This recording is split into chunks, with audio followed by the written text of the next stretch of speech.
right, people, we are rocking and rolling. Welcome to Uncensored Minds, the world's greatest conversation. This is episode 160.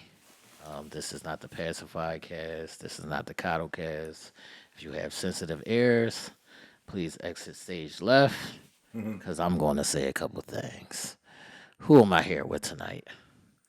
Hey now, it's your girl Ish. What's up? Eve. Pacification King. No. What the? What is pacification, King? Pacification This King. is a new one. What are we doing here? Okay. Pacifying this week, man. Oh man, you pacifying, man. Give him Peter already. Ish. Give Yeah, him Peter already. Christmas. Give him Peter Christmas already, time. man. It's Christmas time. Gotta be nice and show love to the people so you can get your Christmas gifts. I can't Nah. I'm Nell. You already know who I am. Get out of here, guy. All right, now which one of those icebreakers did you want to go with? Let's go with the one which is hardest to say. And the choices are I love you, I need help, I'm sorry. And what was it? What was the fourth one, Ish? Oh, All right, let's go. Bear with us, people. bear with us. It was a good one. It was. But I got so stuck on I need help. I couldn't get past that one. All right. So this is what it is. What is the hardest thing? Which one of these are the hardest to say? I apologize. I need help. I love you. I was wrong.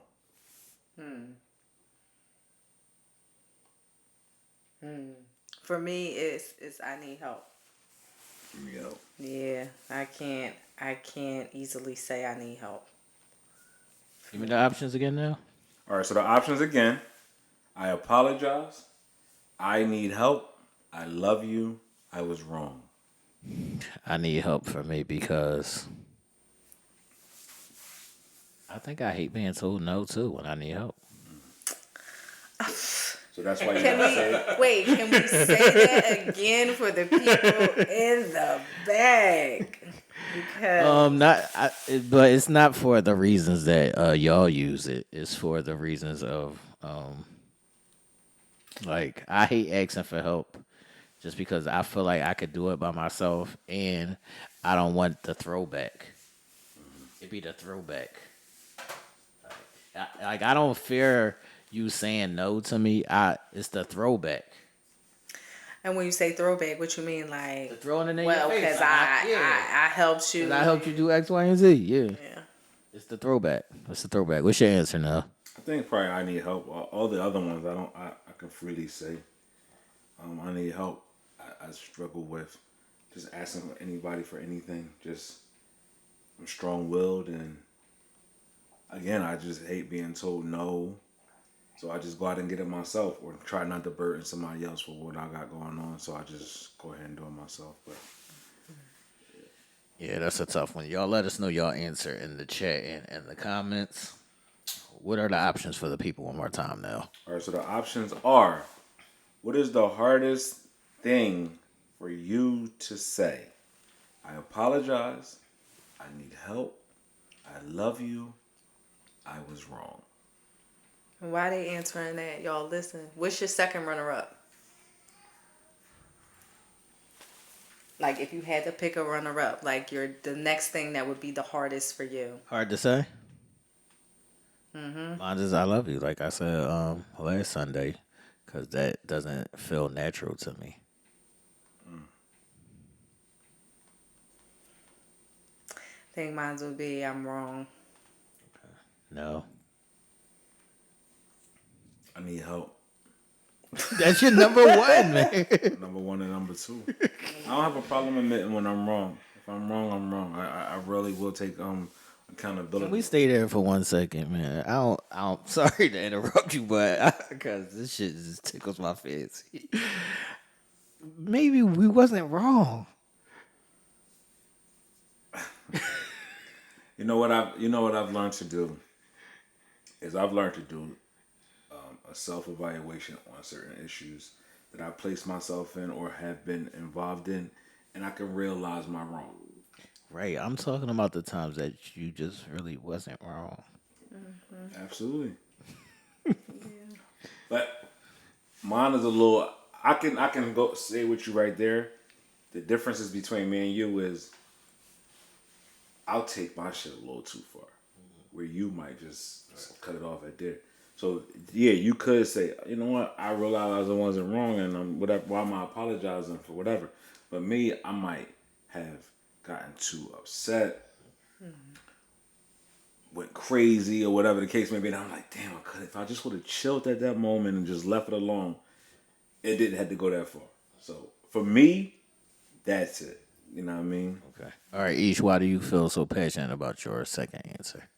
I think only because, like, even though after I have thought through my things, I can take accountability for where I am wrong. It's just difficult for me to express it, like, to that person.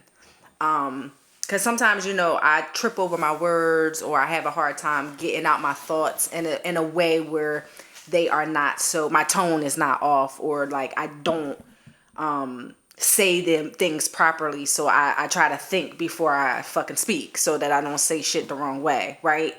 So I think for me, admitting being wrong, I don't want to make it seem like I'm saying I'm wrong, but you know what I mean? So I think it's Do difficult you for be me to feeling like you're express wrong it. now? Huh? Do you be feeling that you're wrong? I think this is difficult, and I think it could be the Leo in me, it could be the woman in me. Like, it's difficult for me to think that I am wrong at first. I really have to, like, sit and reflect to say, hey, listen, this is where I am That's my wrong. question. That's my question. So my question is, do you more or less find yourself feeling like I know when I'm wrong, but you can't tell me when I'm wrong? I used to be like that. I have grown a lot, to say now I don't think that way. I'm still Ish, and I'm still gonna be like, well, hold up, wait a minute. I don't know if I'm really wrong. But then like I said, I had to take a step back, and I had to, like, kind of reflect a little bit to kind of break down and see where I was wrong, and then go from there. But before, I used to be like, fuck you. Even if I am wrong, who are you to tell me that I am? I think it all deterrent from the person that whoever we're talking to with these things, with these options. So if it's a person that you're comfortable with, I think that you could be good in all those options. But if it's a person that you might not feel safe in a certain space, then one or two or all of those options. I think that's what makes it difficult. I think the person on the other side makes it difficult more than you. Do y'all agree with that? I would agree with that. You mean, like, as far as just how they receive Right. it, or you know what I mean? How you're able to communicate with that Both. person? How they Yeah. how they receive it, and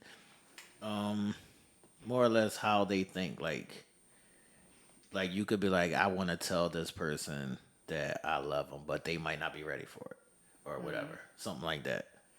Yeah, I definitely agree. It has to do with who is on the other end, because if that person on the other end is not somebody that you're feeling comfortable with in a certain space, even down to simple communication, then some shit is just not going to come off appropriately. Yeah.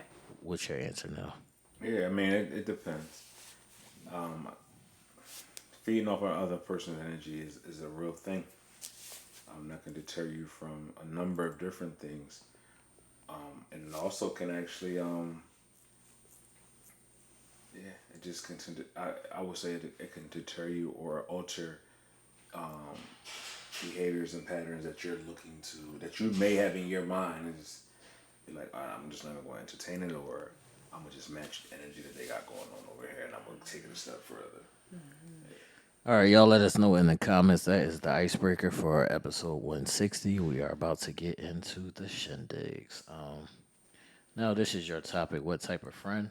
So, how did this come about, and explain to the I just people? was thinking, again, like I talk about before, and throughout many shows, I always try to do self assessments, and always just looking at things, how I can be better, how I can handle things better, and it just goes back to one of our previous shows, not on Uncensored Minds, but at our sneaker show, Teller Made Kicks. Make sure y'all catch that Wednesdays at 8 p.m., y'all. It's a great show. But there was an incident on there.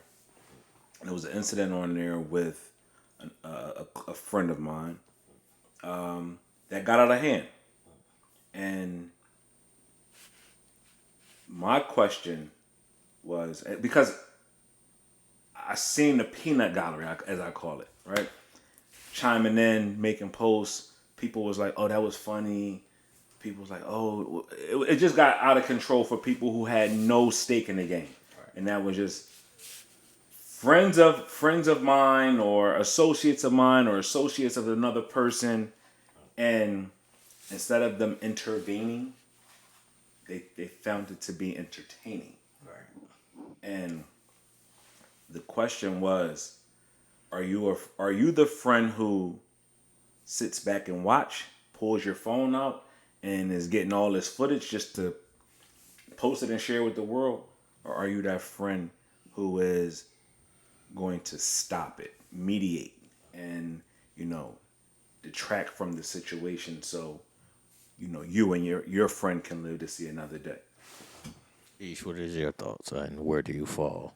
Yeah, I'm a mediator for sure. I think first and foremost, I'm always going to intervene and always going to step in and always be that one friend that is going, you already know, like Aisha's going to have some shit to say and she's going to, get involved to either diffuse the situation, try to find a common ground, try to find some placement between two parties, whatever the case may be. I am the mediator first and foremost. Although I have sat back sometimes, but This is like a classic case of, I don't know if y'all know this song or not, but Usher has this song called "My Life, Your Entertainment." So that song basically breaks down when somebody is like watching your real life and they're taking entertainment out of it.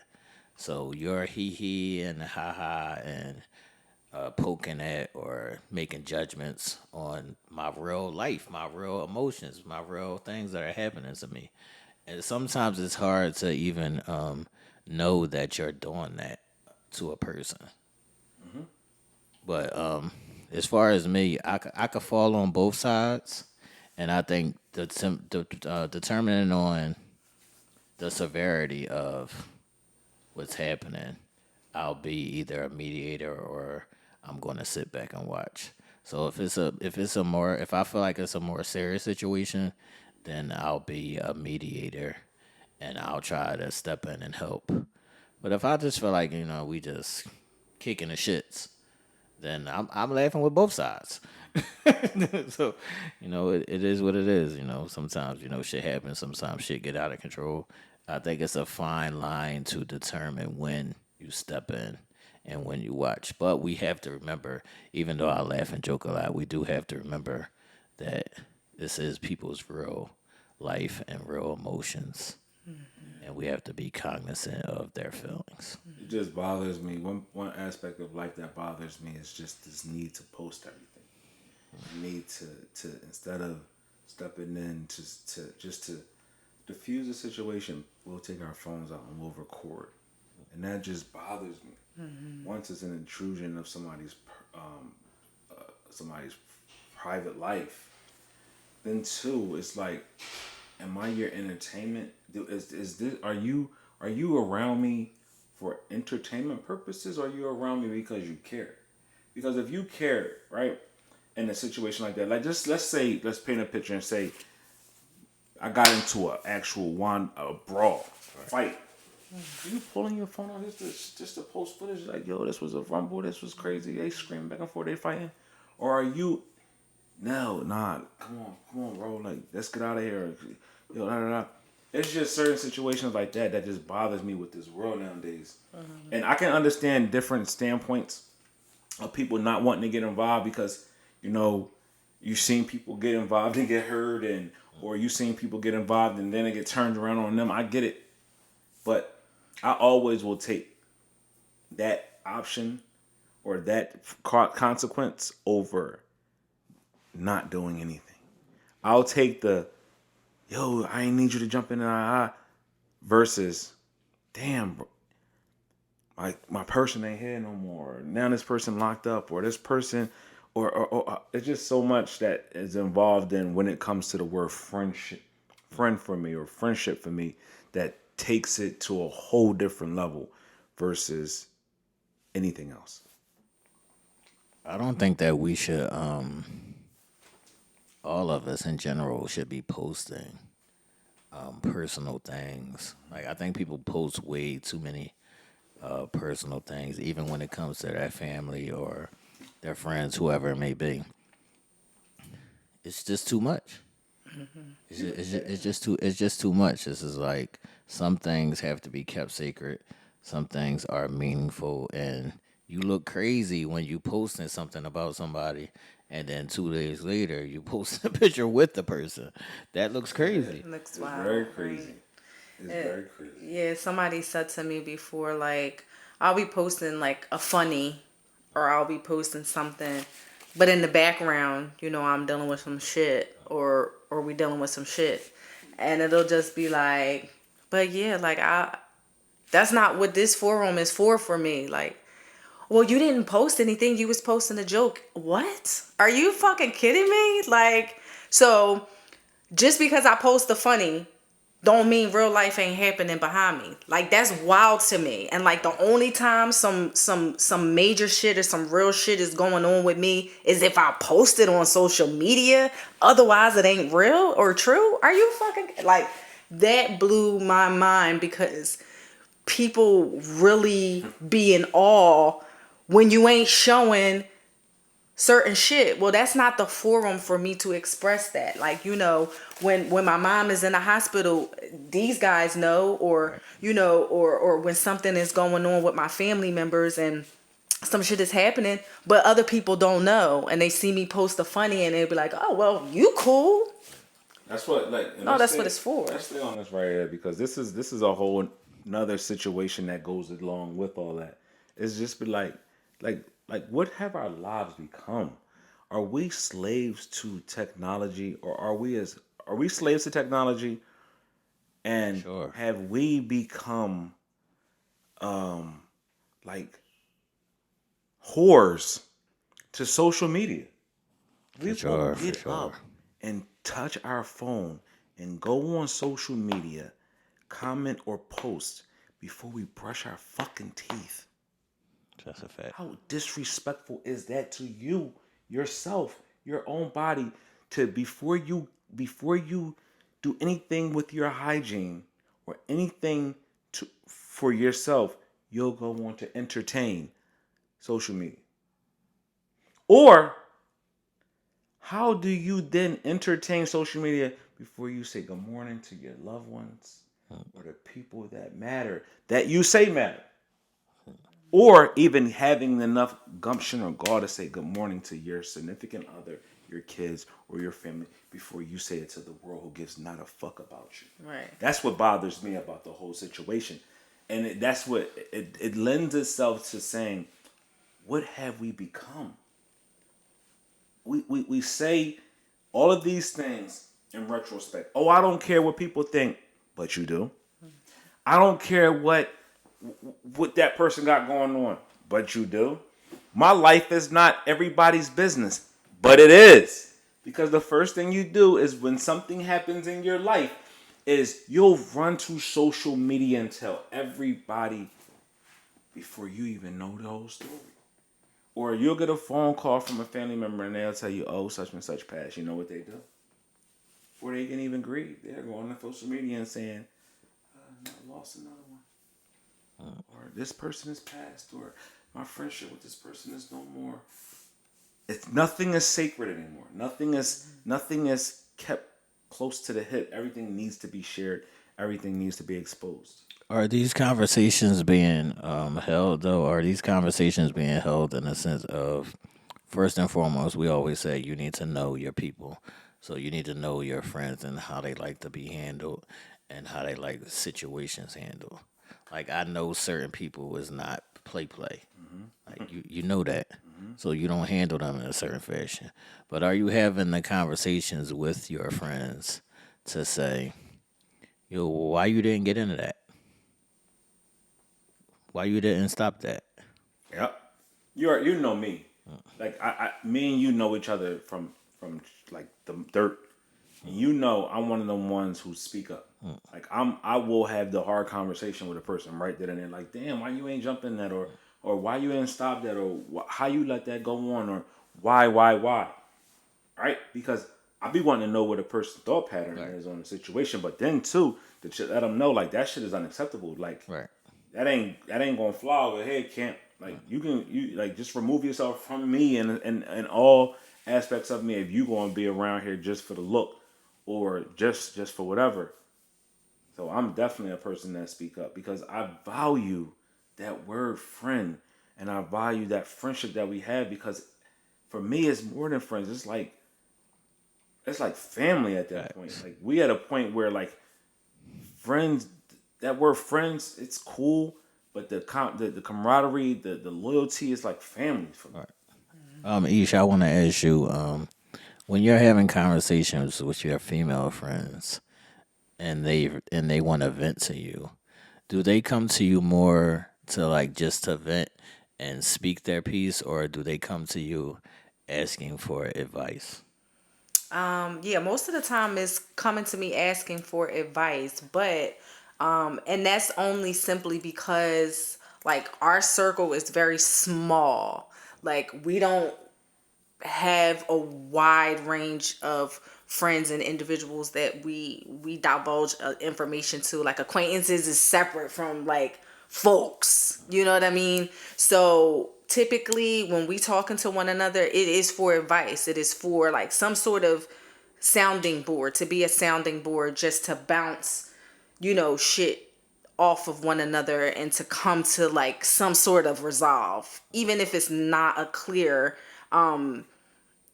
concise decision. We come into some sort of resolve. So yeah, they come for advice majority of the time, and then there's times where it's just like, bitch, I need to fucking tell you, and then it's just going.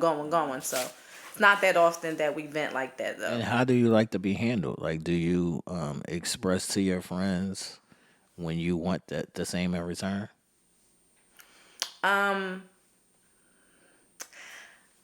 Again, our friendship 20 plus years, they know I don't need to, because they know me since little. You know what I mean? Either since little or since high school, young enough to know and have grown with me. So I don't have to say much. They know. Oh, Isha on her shit. Like, you know what I mean? Ish need me. Like, I want people to give the grace or the space because at points in times we all on our shit. like we all on our shit. We all, get into our moods or don't want to be bothered at a certain space, and you gotta give a person that. Like you can't you be mad at them because they're having a moment, and that happens far too often. I think people don't allow you to have moments. They want you to share everything with them, and if you don't, they upset. And it's like I don't even know where my emotions is taking me right now. Like I'm trying to gather my own thoughts, so I'm telling so I can tell myself what I'm going through, and then let alone be able to come to you. So I think just people just we gotta do a better job of a number of different things. We gotta just do a better job of taking care of us and stop allowing ourselves to be slaves to everything that has nothing to do with our well-being. Yes, social media puts us in great places to be and meet people, which adds value and all that. But when you take away the pros of it, and we start more or less focusing on the cons, like are they overpowering the pros that you're using it for, or what it's Thanks. meant for? Like we talk so much and we do so much on these platform sites that there's no privacy anymore. Like as a man, my thought pattern is so different when it comes to how I thought in my teens, 20s, even in my 30s. My thought pattern is different than probably my spouse or my person. Why? Because my thoughts is I'm doing everything to protect my security. I'm doing everything to protect everybody that's in my circle because that's what I was made to do. I was made to be the provider, the protector, but more or less the protecting of oneself. Right? So why am I telling everybody everything? You know more than what you're supposed to know. So you have a clear insight on my privacy. That's an insecurity, though. That's an insecurity of they're gonna flip that and say you're hiding something. Nothing. But Right. just check this out. Like, Right. That's let's just look at this. insecurity. Let's dissect this for a minute. If you post every aspect of your life, people can hold you accountable for that because they'll say, "Well, over here you said this, but now you saying that." So make it make sense. How you want me to? How you want me to embrace you or give you that when you hot and cold every 5 minutes? You give them nothing but something. You give them nothing but something to go on. Right. Or how about another piece of advice? People will post everywhere they go. Oh, I'm getting on a plane. I'm going here. You know what that's telling these people in the world? I can come rob your house. Right. Or I can come do something to a person that you might love because I know you're not there to protect them. Right. Why are we telling everybody about our business? I tell people like, well, You know they you're say. hiding something. I You ain't know they say if they ain't see it on the gram, it ain't happen. Exactly. Exactly. Yeah, that's crazy. It's That's crazy. Like, the last trip I went on, what was that? In September, October? I was going for 9 days. Greece. Right? People said, no, you ain't go. You ain't go on vacation because you ain't posting no pictures. I said, I did that strategically. Right. I've been and had a good motherfucking time. But I did it because I wanted to see what people's thoughts were. I wanted to see what it real. It's you more or less wanted to be. Did you want to enjoy the vacation with me and see the pictures, or did you just want to see who's in the pictures? Both. Exactly. Both. So I'm not getting If you wanted to go, you should have paid Facts. the 2 G's, 3 G's I paid to go, Facts. or just have your imagination. Because I don't have time to feed the masses the curiosity. That's basically all it is. It's feeding the curiosity of a person. They want to see you doing good, as they say. They want to see you happy, but it's more or less just I want to be nosy. All right. So as we wrap up this topic, I want to say it depends on the people, and you deter whether you want to be a mediator or sit back. But I don't think you should ever sit back in things that are like physical. Yeah. Yeah, that physical abuse is crazy. Severe situations. Even sometimes like it gets kind of tricky. Like when somebody's like crying, because that's when you really got to know your person. Because some people need to be like hugged and held when they cry, and some people don't want to be bothered when they're crying. So in all these matters, you gotta like learn your people, pay attention to how they move, and have those conversations and ask them, when you're feeling like this, how would you want me to treat you? These are the conversations that we're not having with each other, and that's why it's such a disconnect. Because nobody's fucking talking about the shit that needs to be talked about. That's what we said before. And so these shows are such bridges, Right. because we talked about this, and we even put a short video out. Therapy, people. Let's not think therapy is a bad word. Like, let's knock down the connotations of what therapy is. And therapy does not mean you have to go see somebody professional. It could mean you sitting and talking to your child or your girlfriend or your friend or your whoever. Like, therapy is the release of those inner thoughts and those inner feelings and those emotions that we keep bottled up, that only holds us hostage from having a clear mind and having a clearer mental health or a better understanding of what our mental health looks like. And it's necessary. The last thing I want to say on this is, can we not put the friend title on people that aren't really your friends? Facts. For sure. But I think it's easy for people to do that. It's because, they need to cling to something. And I think too, a lot of people who post on social media, like, they need to cling to something. Like, they need something to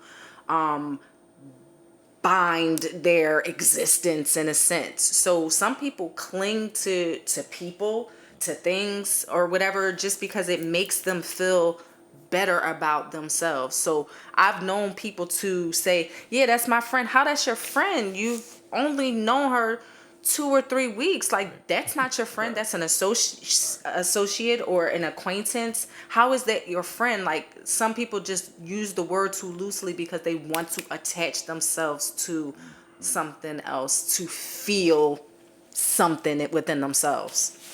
That's why that shit is easy. My friend circle real small. Facts. I can count on one hand my friends. And that's My not friend circle has probably been my same friend circle since I was a kid. Like, sure. I don't really I'm not mad at like meeting new people, but that whole friend thing is a little bit like, I don't know about all that. We cool. Yeah.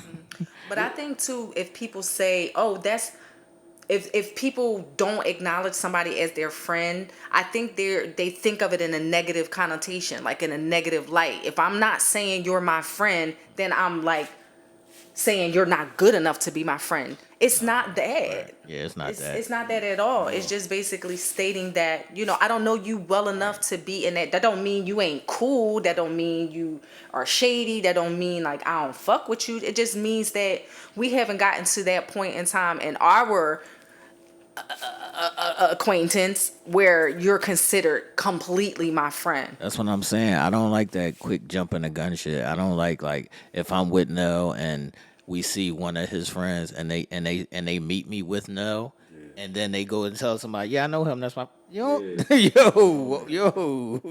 cool out, cool out. It'd be a bit. It'd be a I'm bit not. much. I'm not one of them people that the moment I see somebody or to be cool, that that's my friend. Nah, like I really like. We come from a place where you had to be. Right, you had to be in the trenches. Yeah. Plus, you had to be aware of your surroundings, and you had to be aware of the company you kept, because you ain't never know what they was into. Right. And y'all could have been walking to the store together, and shots rung out because they did somebody dirty. Now you walking. It's just so crazy how, I just institute the things that I've learned, over time, and I use them as ways of gauging how I move in life, and people don't see that, and it's like this what made me get to this point in life. I made this see 43 years old when their environment I come from said I shouldn't see past 21. Facts. So if I did that, that's an accomplishment in myself, an accomplishment within itself. So I'm gonna continue to keep living that same way because it got me to this point, and just keep refining it. But it just baffles me. It baffles me. I could talk about this topic all day now, night long, about just the level of just stupidity that we Facts, lend because ourselves to over this social media world. everybody ain't your friend, and it's okay. It's okay. It's okay that And it's everybody. cool if you Friend, know like, this person. yeah, I you know this talk about person. them. We cool. We might have things that we do or whatever it may be, but that don't mean that that's your friend. Like, you need to build a friendship. The same way you build a relationship is the same way you build a friendship, which can take us right into, this is a great segment. I think I'm getting great at this. Which can take us right into the next topic, Ish, when we were talking about how women love, and it starts at 100, and it's on us if we, bring that down. And when men meet somebody, it starts at 0 and they have to earn. So what is your whole breakdown in this, Ish? So, I was having multiple conversations just in regards to this topic and how easy it is for women to just start, a situation or a relationship. Clearly, with the man being at 100, he is perfect, he is handsome, he is charming, he is inviting, his dick is good, whatever the consensus is for what is perfection in her eyes. That's what the man starts out as at 100. And then as the relationship goes on and on and on, and he starts showing his true self, because that is who he truly is, then the numbers start coming down. Okay, well, he was at 100, now he's at 82. You know what I mean? Because of some shit that he did. And then it goes down and down and down, and it dwindles until there's nothing left. And it's just Can it go back up though, Ish? It could teeter-totter. It could go back It up. could Oh, teeter- well, but it'll never that reach nigga 100. bought- It'll never reach. that It'll never nigga reach. bought- Yeah, that nigga bought me some Yeah. olive fours. Not Olive 4. Eesh, it'll never reach 100. Huh? It'll never reach 100 again. I don't think it could ever reach 100 again. That's I wild. mean, because I will say that I am one that does this. Like, That's wild. I'm learning not to do it and possibly trying to, you know, be the opposite side. But I don't think it could ever go back up to 100 because we set the precedent so high in the very beginning that that's almost like a unrealistic That's what I was about to say. existence of a man. That's where y'all set yourselves up because Correct. at some point, people are going to disappoint you. At some point, people are going to bring that number down, whatever they may do. That don't mean that they can't correct their behavior. So if they correct their behavior and they become better, they still can't reach the 100. No, and it doesn't make sense that it can't be done. And I think the only reason why it can't be done is simply because the mar is already there. You know what I mean? The idea of perfection that you have in your head about this individual, reality sets in that, oh no, this nigga is not that. You know, even if he can rectify it in a way, shape, or form, he's still not that. So once the scar is there, you can't cover it. That's what I say. And I mean, that's just me speaking for, you know, personal shit that I've been through and that I've seen and that I've done. Like, no, it can't. On the flip side of that, wouldn't you want to have your own redemption with the person if they felt like, damn, or you know you had a flaw, but you corrected your flaw? Wouldn't you now want to be seen in a different light from the correction of your flaw?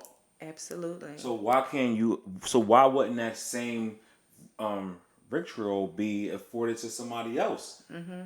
I agree. I think it's because, as my friend said, women build niggas Okay. in their mind. They build niggas. They make perfect individuals, and that's what they see in the beginning. And once that bubble is burst, it redemption is true and it exists for an individual that you just know to be a human and an individual, not this creation of perfection that we sometimes create in our head in the beginning because we're just so enamored with them that it's just like, oh my God, he is just everything. Yes, I feel you on that.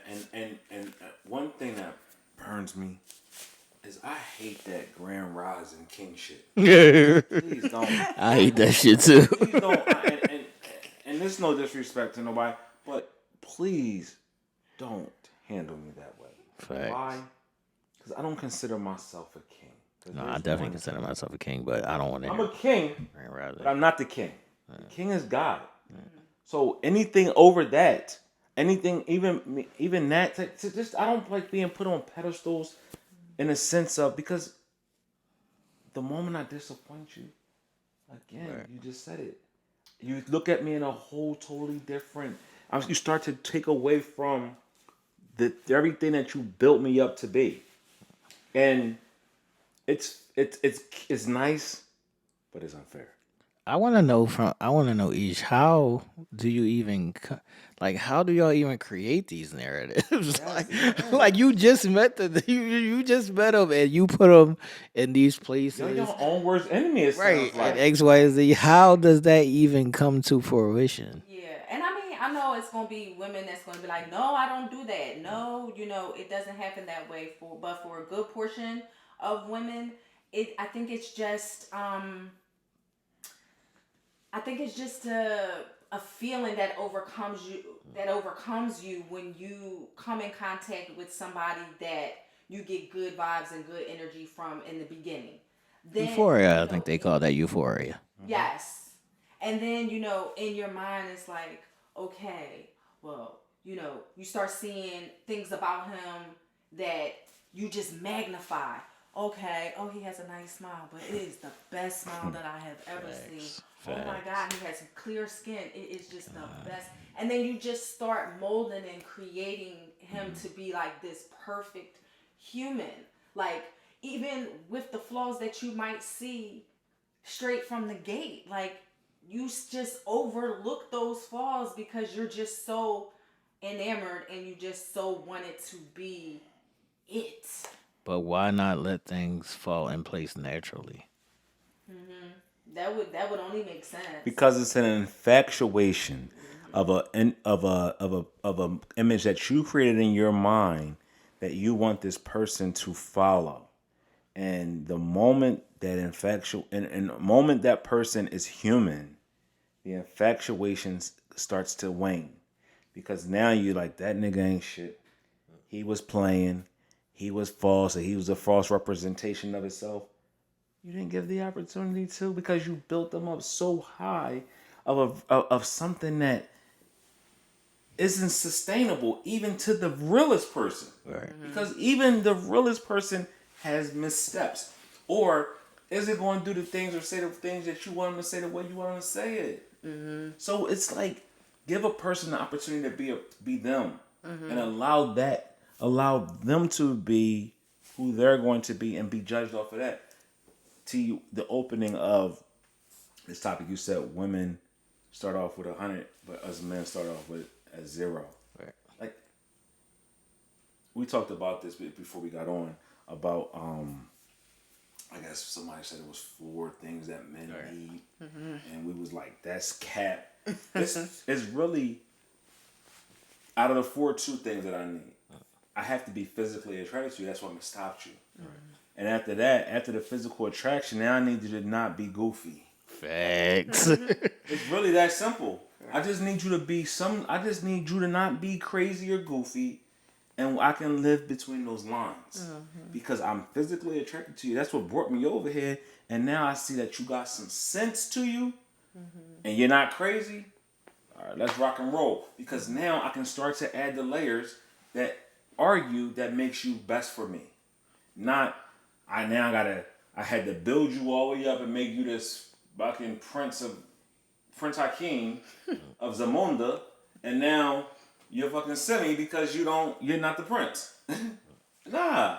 Facts. I think those levels that you speak of is like, instead of me create, like, I guess it goes to that how we think in logic and they think in emotions and things of that, because I can't create what I want you to be. I just have to let you be what you are. Why is that? How many times have we been told, you ain't gonna change me? Right. You can't make me who you. We just gotta go with that. So we just be like, all right. The conversation that we had, the time that we spent with each other, this is that. I'm cool with that. So I don't gotta make you into something else that you not. I'm cool with what I see here. I'm comfortable and content.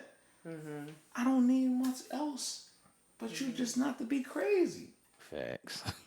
Just don't be And crazy. I even can, and then that helps. Don't be crazy. Don't be goofy. That helps us with the physical, because you cool. I love you now. I fell in love with you. Everything. You can get fat. You could get bald hair. You could have dirty feet. I don't know. But the limitations now are not limitations. It's just comfortably living, because there's nothing that I need to take away or add to or whatever, because you already that. Each, has it ever been reversed for you? Have you ever just taken somebody at face value, like not giving them the whole 100 and just let them be, and then just figured it out along the way? Yeah, like recently. Like, let's just say within the last 5 years. Congratulations. Yeah. Congratulations. And I'm not saying that, it's like that 100% of the time, but I have so grown out of that for the simple fact that I had to like dig myself in knowing that, bitch, you can't be just giving 100% of, your ideal like person. You can't be giving them 100% straight off the bat, like, because then it leaves no room to like learn who they are, or for them to prove to you who they are, or show you, not prove to you, that's the wrong word, but just show you who they are and express to you how they're feeling and things like that. I'm already pulling out the good before they can even show me the good. Right. And that's what I was doing until it backfired, Do you feel like you've now been able to enjoy it more? Because it sounds like a more enjoyable thing where Right. you just allowing yourself to live and experience for Yep. all what it's worth. Yep. And if it works, it works. And if not, okay. Yep, that's But exactly you're it. not fighting your own self like, why the fuck? Am I good enough or he's good enough or, what do he see in me? Or why this person with me? I'm like, Yeah. why are you hurting yourself with these questions? Yeah. But I think it's easy to live in that space for women. And again, I'm not speaking for all women, but I think it's easy for us to live in that space simply because, one, we always want shit to work out. Two, we always want to see the good in people. And three, we are lovers of love. So we want that love. Are y'all lovers of love or are y'all lovers of your own way? How y'all want your way to be? Facts. Y'all not lovers of love. Y'all lovers of the idea that you have in your mind of what love is. Because Yeah. love encompasses so many take things. Love encompasses. Love means I love you regardless. Yeah, I love It's you. no No conditions. no conditions. I love you with no conditions. I love you if you fuck up. I love you if you are quote unquote perfect. Like there's no conditions with that. But there has to be, and Love I comes with no agree. exploration either. No True. exploration. How many times have we heard people say on this very show or this very cast, not the three, but that things come with expiration date. If you're not giving me, if you ain't giving to me within I cut you off as if you were dead, or you're dead to me. Killers. But listen, do we not believe in limitations or thresholds for what people There should can? there should be limitations, but you don't have to kill the nigga. Yeah, killing a person off is Right. it is like. Why not? Killing a nigga is crazy. I just be wanting to understand, like, Did you really like that nigga? I want breath. You tell me you love me. Right. I'm a king. I'm a great gift, and I'm all this. And then, the moment something go wrong, you hate my guts, and you wish I was dead. Is that real love? I challenge people with that question. Is that real love? Because if you telling me you love me and I'm great and I'm a king and I'm this and I'm that, but the moment it don't go the way that we hoped it would have, you hate me now. Was it really love or was it just an infatuation of the moment? It was an infatuation of the idea of who they thought you or who they wanted you to be, Right. instead of allowing you to be. So y'all love That's- that. So what you're saying, is, and I'm trying to paraphrase, is the love of the moment of who this person you want this person to be. You love the person who you want them to be, and not who they really are. And I think there does come a point in time where there is the transition from one to the other, meaning like you can have in your mind a certain way that you perceive someone to be, and then they can morph into who they actually are, and you be cool with it and comfortable with it and transition freely. But I think it's when they are too far of the spectrum, like you got him way up here but he just like kind of mediocre. That's what I'm saying. Why did you even put him way up there? Right. And that and again, that's for whatever perception people have or want to fulfill. He never asked to be way up there. He never showed you that he was worthy of being. You just like put him up there. I just when you sit back and you look at things at life and life cycle, it just cracks you up because we'll get with a person, and we will want them to know us and love us immediately. How long did it take us to know our own name? How long did it take you to spell it and write it correctly? You had to hear it over time. You had to someone had to help you write it or spell it out for you so you can see it. and then start to read it and write it. You want a person to come into your life within 24 hours and love you and know everything about you without you teaching them, when it took you 5 to 6 years to learn how to spell your own name that you had since birth. Let's make it make sense. Make it make sense. But to piggyback off of exactly what you just said too, now I think it's easier when you don't know who you are and what you want to do shit like that, right? Is when you come to know who you are and start learning yourself, start finding your flaws, start working on your inner self, that you are then at that point in time able to not do that type of shit. You know what I mean? Because now you have a clear understanding of what it is that you want and what it is, how you want to move for yourself, regardless to the other person that comes in your life. You know what I mean? I feel like when I didn't know me, or when I was just fucking existing and just wanting to be in certain situations or needing to, you know, have a perfect husband and all of that, I set those pedestals. I put him up there. You know what I mean? I created this man because I wanted my marriage to work, or I wanted, you know, it's just certain things within yourself as to why you do that. But when you step outside of those confines of your own fucking mind and about what it is that you need to do for you and who it is that you need to be as an individual, when you grow, that's when shit like that is out the door. But what about learning from past experiences? I always say that experience is the best teacher. And you've seen a millions of times where you jump out the window and place all these expectations on somebody, and then they fall on their face, and it makes you fall on your face. Preach. So how about learning from that and just doing the work? See, they don't want to learn because learning is too. It's too in your face. It's too. Oh my God, I'm fucked up. Who wants to see that? So what I'll do is I'll mask my inabilities. I'll mask my shit and I'll redirect it to somebody else and say you're not this.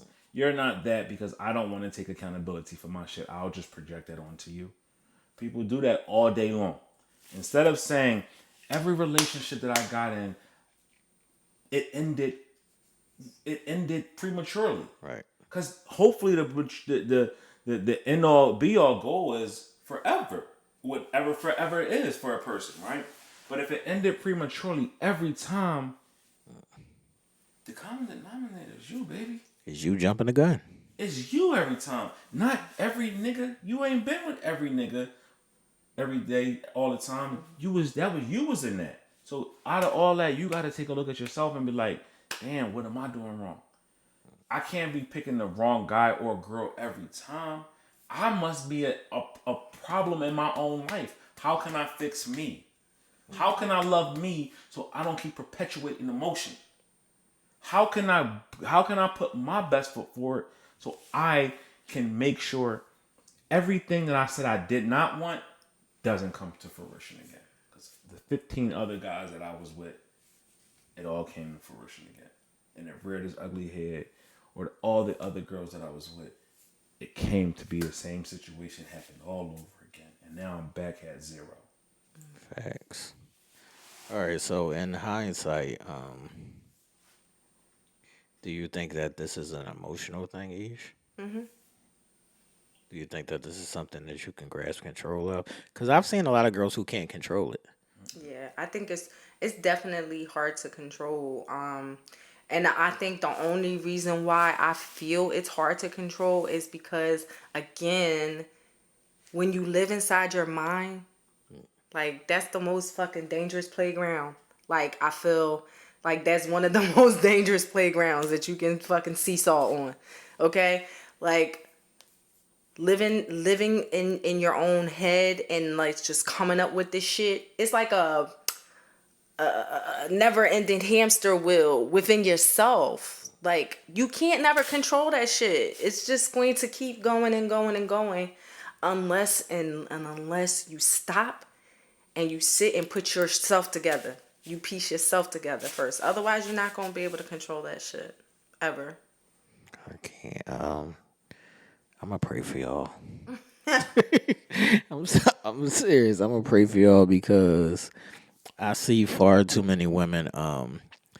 Even when they learn that this is something that they can't control, when they learn that yeah, I jump out the window, I get attached, and it don't be that, or I don't even allow it the chance to be that, then they just be like, I must just stay by myself.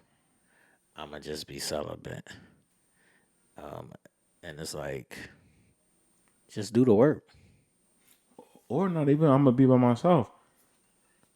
I'm not gonna change. Right. That's what I mean. They don't. They know that they know that they can't change, or they don't want to change, or they don't want to do the work for the change. So they just be like, I'm gonna just be by myself.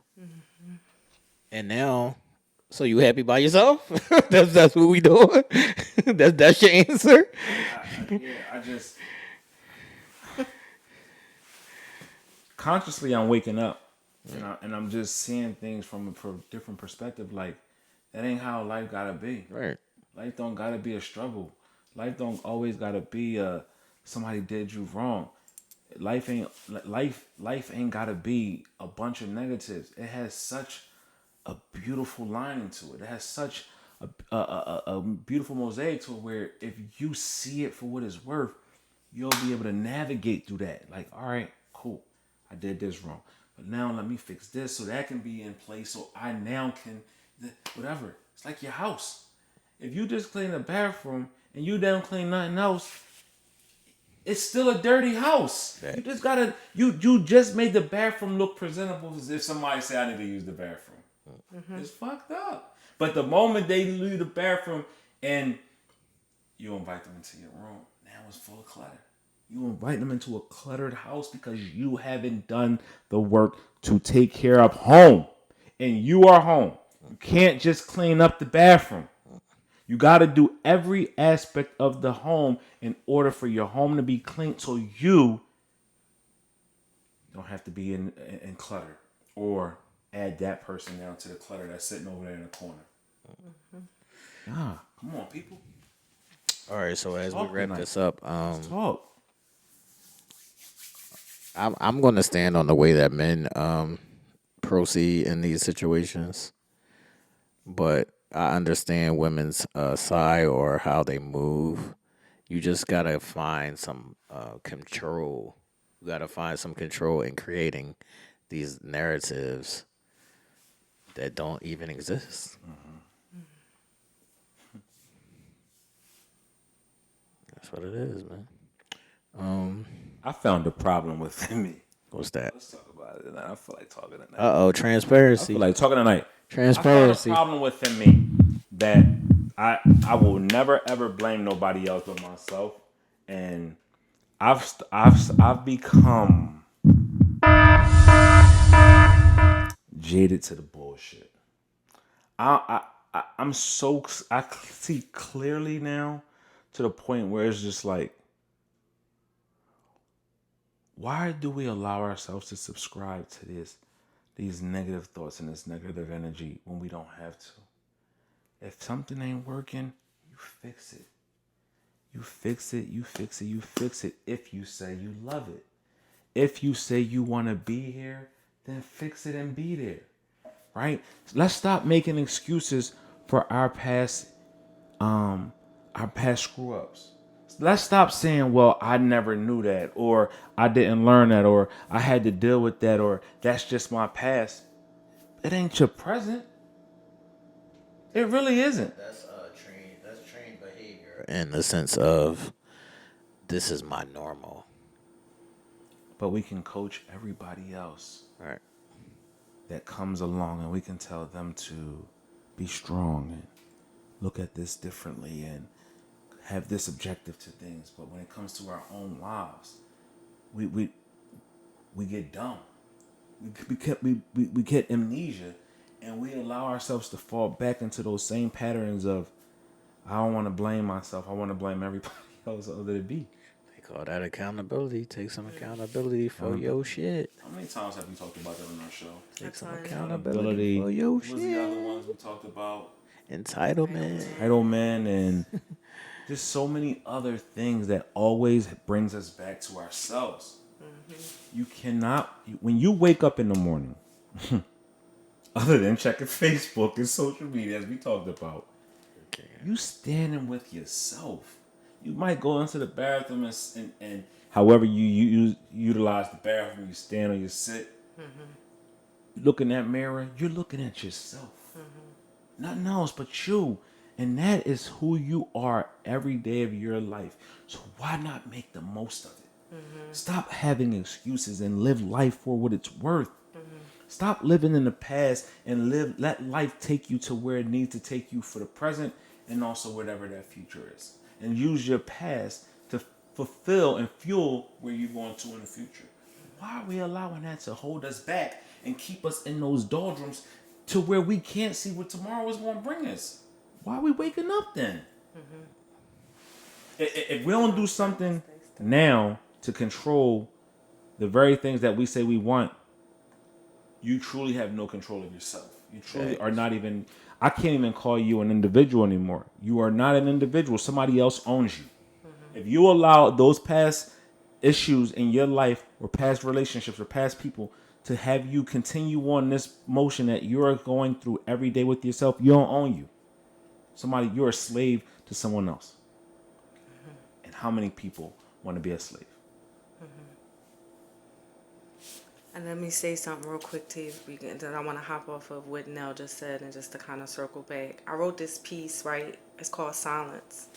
And you said something about, like, when you stand in the mirror, it's you. Like, you gotta have some time for yourself. And I think that's what people don't do. Like, they don't allow things to just be quiet and to stop for a minute so that you can expound upon you. Because if you allow, like, just quietness and some silence to just infiltrate your daily routine, you'll be able to do the work for yourself because it's quiet and it's nobody but you. It's silence. So when you look in the mirror or when you look around or when you sit with yourself, you can kind of be like, yo, this is what I need to do. This is what's wrong. This is how I'm feeling. This is why I'm doing this. Why am I like this? Why am I speaking this way? Why am I not feeding something that I need to be feeding? Like, when you have some silence and some quiet time,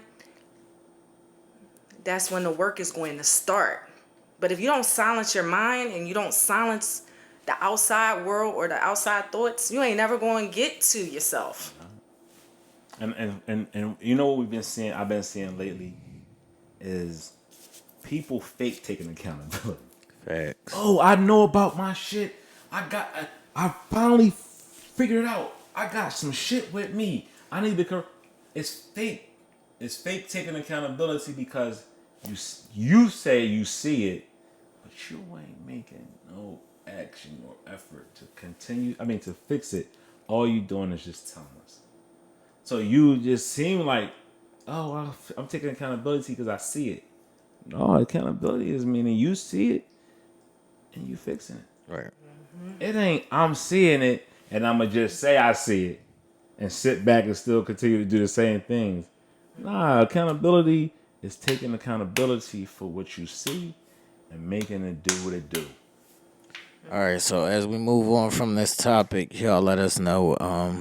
Do y'all feel like y'all start people at 100 or they have to work their way up to 100? And this is a topic that came in from one of the members. Do you have that on deck from Helen? The topic from Yes. What Helen. up, Helen? What's popping? Thank you. Yes, Helen, hey shout out to Helen. you. Thanks for the topic suggestion. And her topic suggestion was, what is more, let me see exactly the word she said, but it was basically, is it mental attraction or physical attraction? Which one is stronger? That was the question that she posed as a topic discussion. And guys, I don't know. What do you guys think? I might get in trouble. Well, ain't you always in trouble? I mean, goddamn. I might get in trouble because it's hard for me to acknowledge a mental attraction. Really? Wow. Dun dun dun. I'm just saying, like, because where is it? Like a lot of, like I always say, a lot of people are one trick ponies. So for me, a mental attraction, you would have to be multi layered, and I just don't see that a lot. That surprises me because I knowing who you are, knowing what, knowing how you move as far as being a visionary, somebody who's 10, 20 steps ahead of itself. That surprises me because for me, I'm the question was Mental What's or physical? stronger, Yeah, which mine mental one? is or mental. physical? I see a person I'm physically attracted. All right, cool. We got past that. But now I'm putting you in my mental space. Like, how are you gonna fit there? How is this being that I find attractive going to be able to live in my space with me? I'm putting them in places and thinking of different things that I could do and go and see and experience and just having them there with me for all of that. So the physical part takes me down to I'm starting to think mentally about all those things that I want to accomplish, especially in the age that I am now. How is this going to look 5 years from now? Where are they going to be at? And physically, where am I going to be at to make sure I'm here in the physical, emotional, mental state for this person? But that's what I'm saying. How many women have you come across that can stand with you mentally? Again, that's a great question. I feel like I'm a good judge of character for who I want in my life. Like I judge that very well based upon the content of their character for me. So I say all of them, right?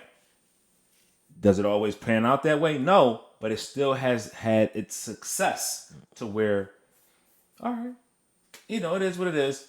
But I still see that person, and when I think about that person other than the physical, it goes to, all right, now how can I incorporate this person into my daily life? Not, damn, I want to see them without clothes on. Or Right, but that's what I mean. sex scenes. I don't want this to get I don't want this to get lost in translation. I'm not saying that there's no women that have any mental attractions. I'm saying that it's never been on this level higher than the physical. That's what I'm saying. I'm a thinker. That's what I think. For me, I'm a planner. Like I plan out in my mind what it's going to look like because I guess from teachings and things to people like things that we learned over the course of life of you know think before you act Right. or think before you do. I try to see how this is going to look. Is it going to be a benefit to me? Am I going to be a benefit to them? Is this just that for physical? That shit gets tiring for me real quick because that sexy shit is sexy, and that's not let that get because people say, oh yo, like you don't think I'm sexy after a Right. week? No, but it's for me. It moves past more than sexy for me. Like cool, like you can come in every mean- day with a holy ass grandma t-shirt on, and I'm still gonna find you sexy. But you gotta be able to have that conversation for me. I'm saying I would love some mental stipulation. I just The stimulation. where is You gotta be it? able to have some type of something for me more than physical, and it has to be that mental connection for me. So it's mental for me. All right, each what's your words? It's 50-50. Like I think I think for me too sometimes before I mean obviously there's always some initial physical attraction, but I think for me like a strong a man with a strong mental capacity is physically attractive to me too. Like that makes me even more I think that's a physically woman attractive. thing. Yeah. So I think like for me it's even Like I'm not gonna look at Rasputia and be like because she's mentally stimulating that. that Now I'm now physically. you're I'm sorry, that's just never gonna happen. I said I was gonna get in trouble now. I'm just saying. I am. Yeah, that's just never gonna happen for me. I'm sorry. And I mean, obviously, there are some physical attributes that I can't get past. Like, you know what I mean? That is just a complete, like, turn off. And no matter how mentally attractive he is, like, that ain't going to change that. But I So think 50-50. If he was 210, 240, nice build, nice solid look, and he blew up to 410, that's a deal breaker for you. It's not a deal breaker as far as the love that I would still have for him. But just the physical attraction would probably disappear. Right. Like Reason why- 410. The reason why I asked you that question is because you are a female. Right. And far too often us men, we hear, oh, you don't love me no more because of my physical appearance, or I've changed, so, whatever. And it's refreshing to hear a woman say, I still got standards. Yeah. Thanks. And it's okay for people to have standards. It's okay for people not to like what they don't like. And you should not be held hostage for that. It's depending on who you are as a person. I said, I don't care if you become Rasputia. Why? Excuse me, ma'am? We have a 300-pound weight limit. I don't weigh no damn 300 pounds. I weigh 165. How you doing? I'm gonna show you how a bitch go down a slide.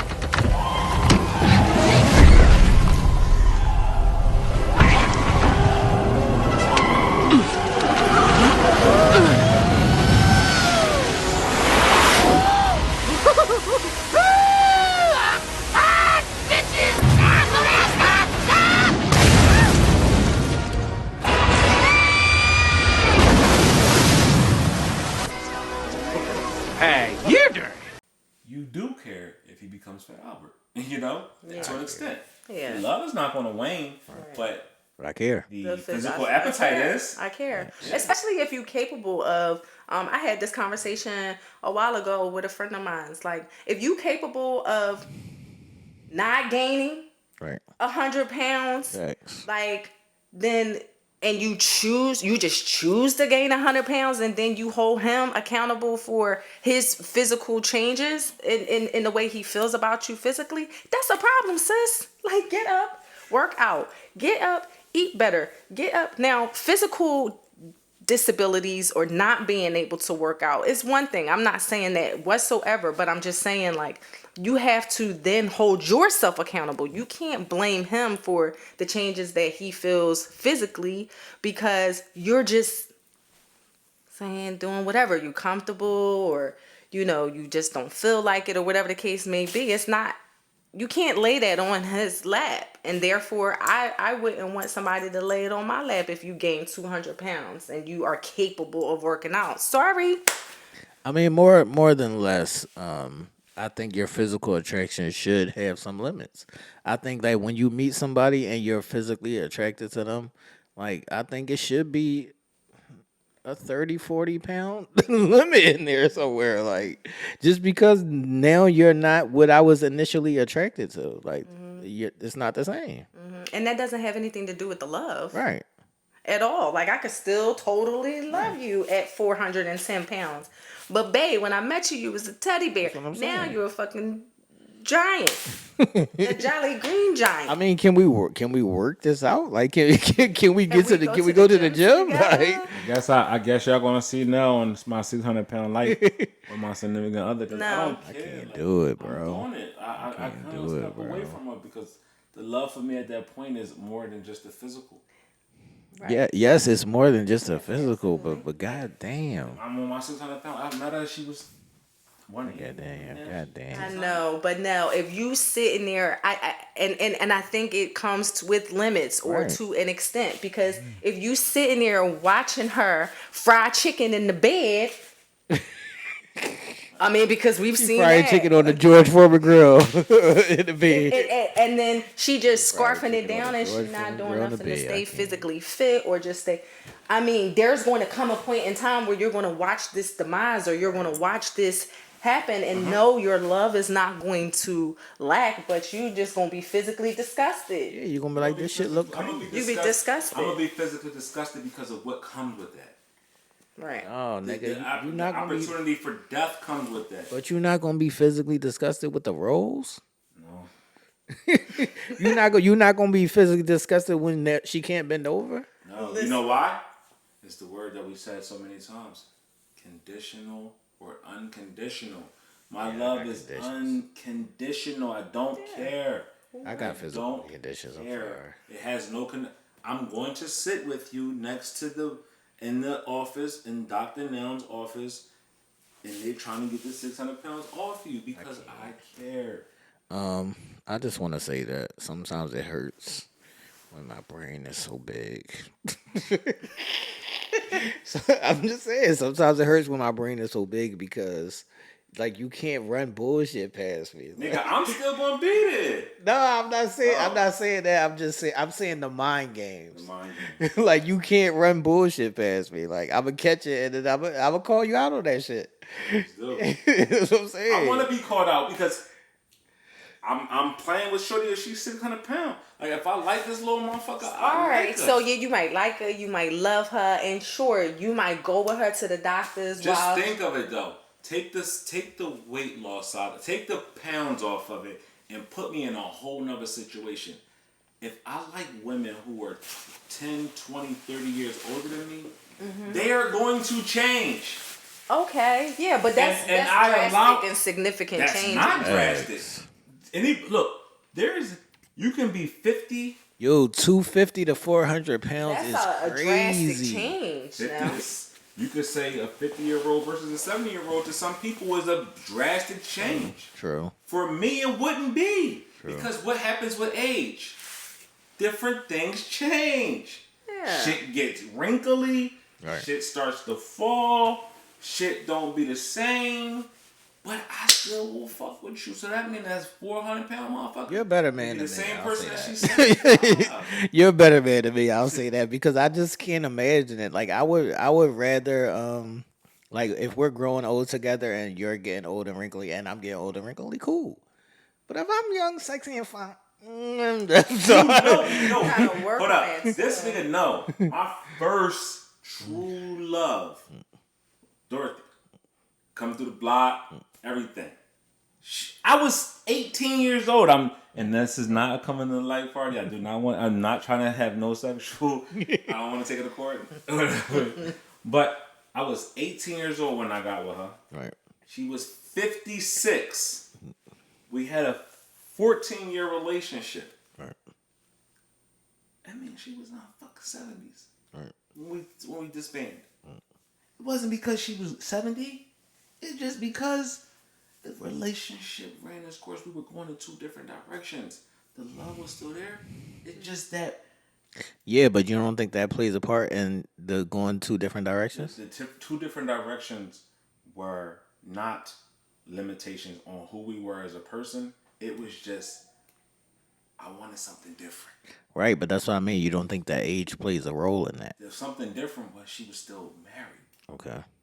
And I wanted that for her and I. She was separated. That's what I'm saying. She was separated, but I wanted that for her and I. All right, hold on. This is good. That's what I'm saying. So in her eyes, she could be like, I already got this. I don't want to change my shit. She could have. She could have said, I don't want to go down that route again. I'm cool with what we got here. And that's the separation that happened. It wasn't a separation. Right, but that's what I'm trying to show you, that the age did play a age part. played a part in it for maybe, who knows?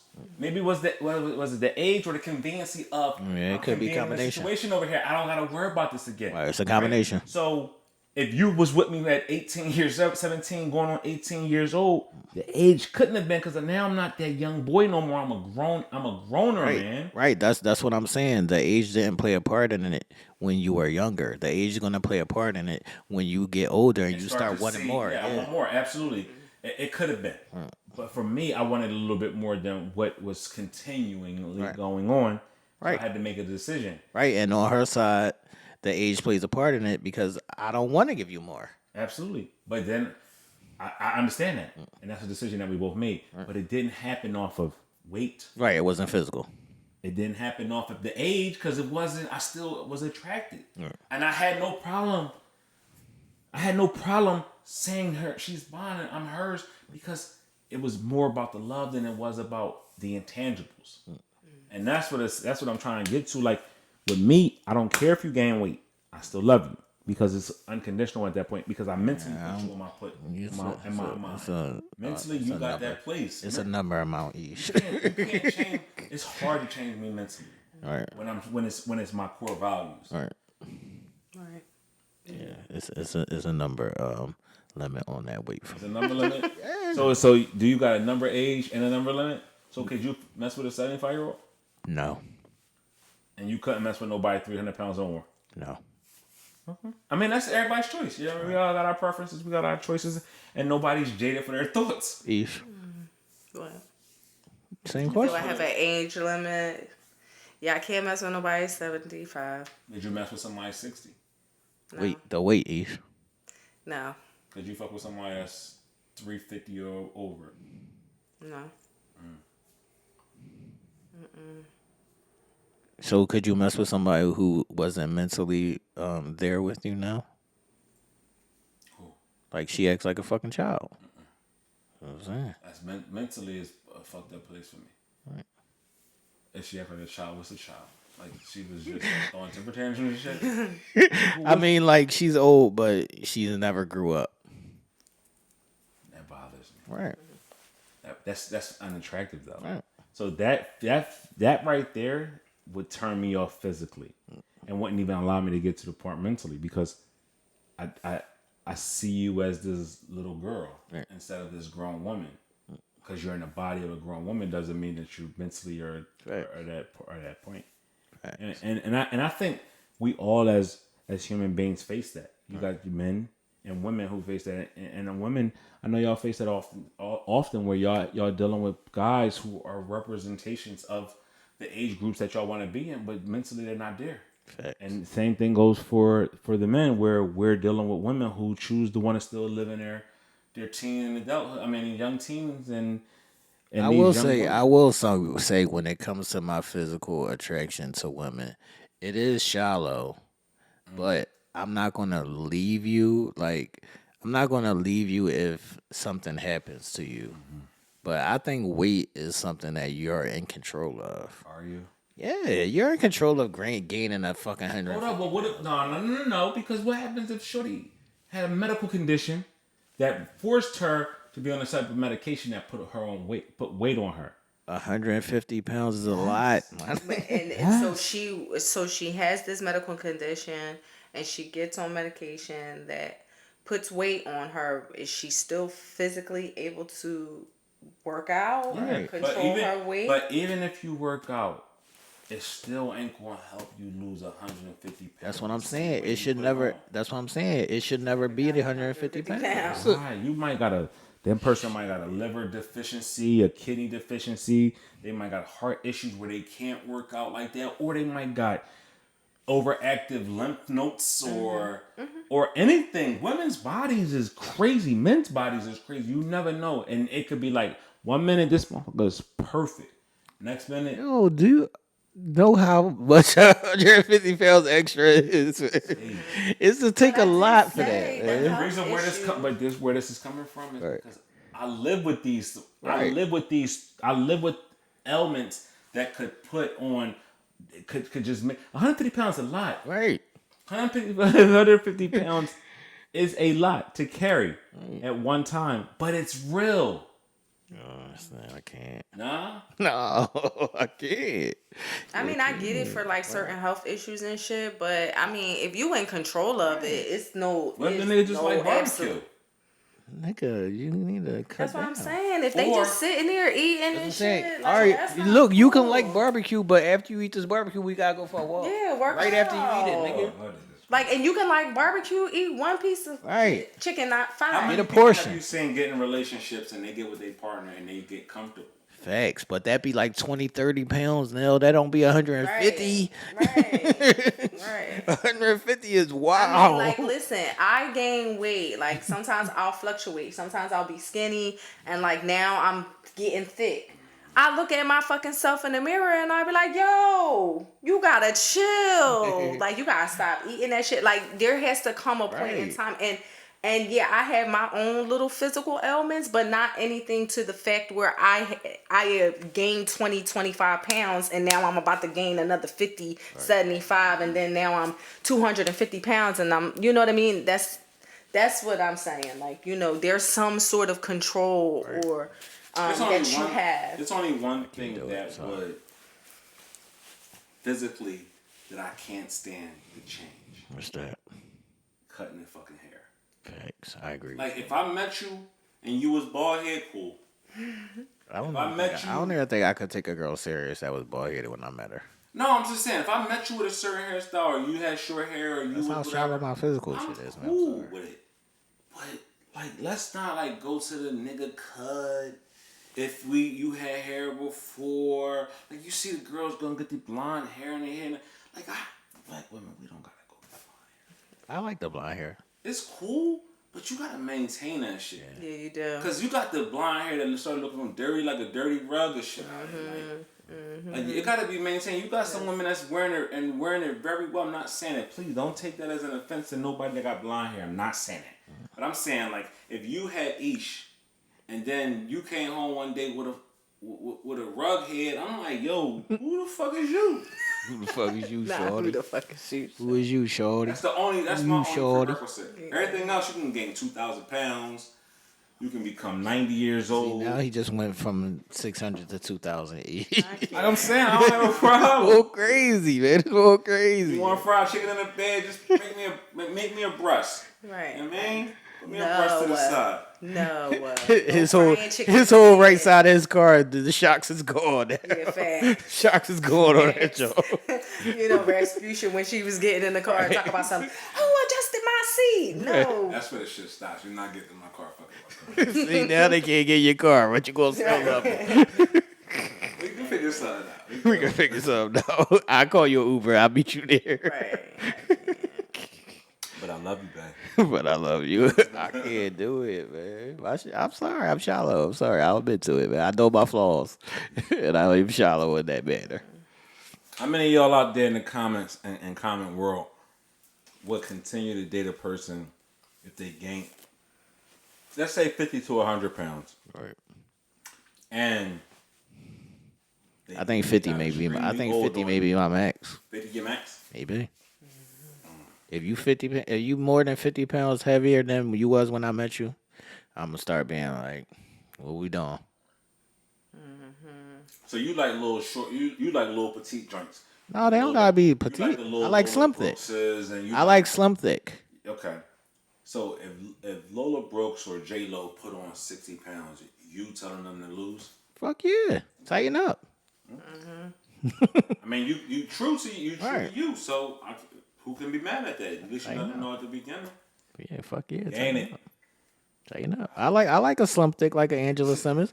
I like a thick. She put on weight. That's what I mean.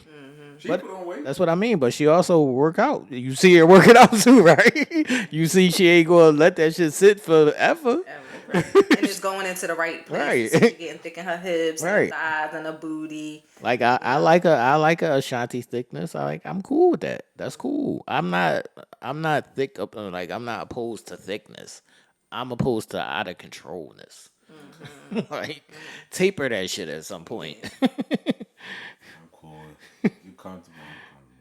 Yeah, we gotta taper that shit at some point. Because if I gained 200 pounds, I want you to look at me crazy. Or at least try to offer some help. Right. Okay. Like what we doing? What we doing? We just sitting around doing whatever, man. You look crazy. Thanks. Can't do it, man. All right, people. It's about that time. Let's move into ideology, man. I was gonna go a different route, but because I want to talk about this specific thing, we're gonna take a different turn.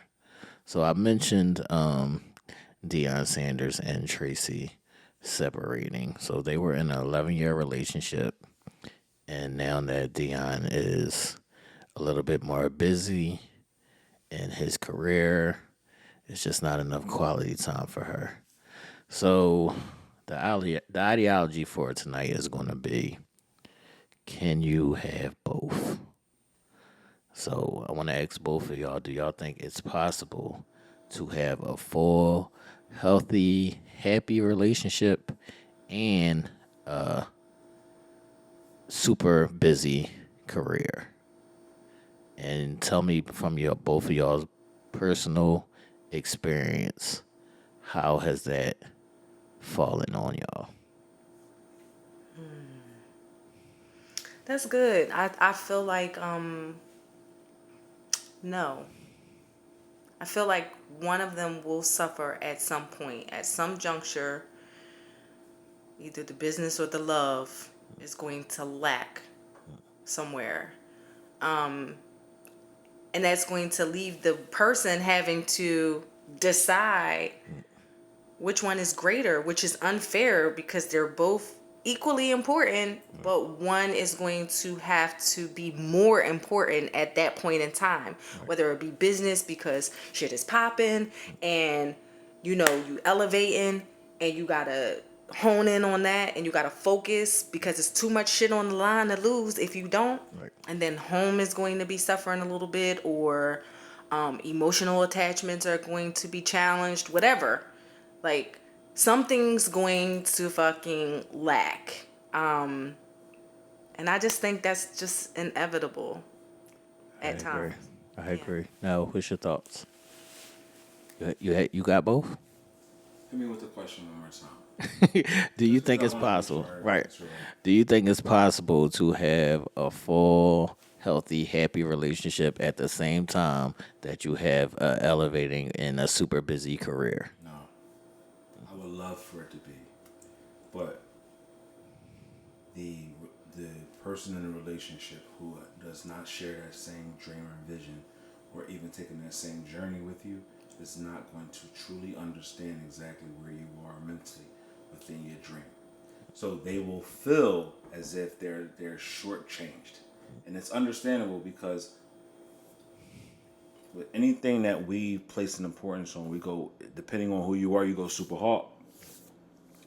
And it's a balance, and it's a tough balance, especially controlling the work-life balance, because you want to so much dedicate your time to home, because that's home, and you also got you dedicating yourself to your dream, which could be work, because you're trying to attain something which is tangible that will make home life easier, better, or fulfilled or enriched, and it's a balance that we struggle with. I struggle with it every day, just trying to make time for my personal life, my life with my loved ones, my life with my significant other, but also still maintaining that career, because that career helps me on the back end with those very things over here, the responsibilities that I have.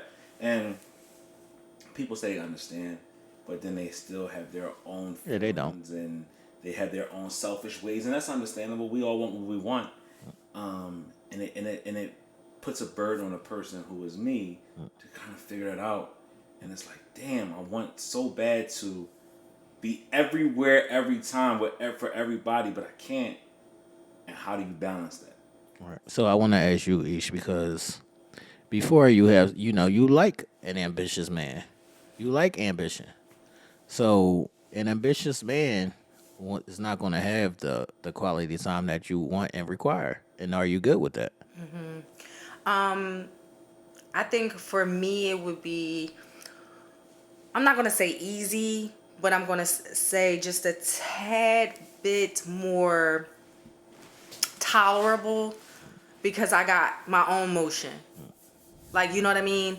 And so therefore, I am not as concerned with, okay, he might not be around at that time or whatever the case may be, because I feel like some down times could be time for me to focus and hone in on the shit that I need to be focusing and honing in on. Like, you see what I'm saying? So I think for me, just as an individual, I would be more tolerable for it. And that ambition to me is good because then it allows me to continue to be ambitious. All right. So if he's on the road 6 months out of the year, you good? No, I'm not gonna say that. Now, I'm not gonna say that there. Now we talking about, I different want to make sure extremes. we being honest here. I want to make sure we being honest Yeah, here. we talking about different extremes. Now, that type of dynamic is going to be super challenging because one, we all know I need to fuck. But 6 months, oh God, I'm gonna be buzzed out. Like, what happened? But even outside of that, all jokes aside, I just feel like there's only so much FaceTime and shit that we can do to stay connected. Like, energy connects me with my person. You know what I mean? 6 months away, whew, that's heavy. I don't know if I could do that. All right, so now if she tells you, and I'm pretty sure you've heard this before, um, you work a lot. You work too much. I need you to cut it down. What we doing?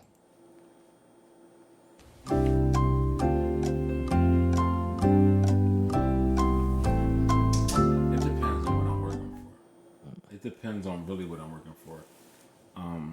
I have goals right now. I have like real life goals that I'm working towards for a number of different reasons. One of the reasons is because of my health. I always like, and I think people think I use it as a crutch, but I really don't because I know me and I know my body. I'm trying to do as much as I can in the physical in this young age that I am. Right? Let's stay right here because this is a very important point. Do you think it's going to be easier for you to grab your goals without being attached by the nagging and the request for the quality time? We having a conversation here. We're having a conversation. Wh-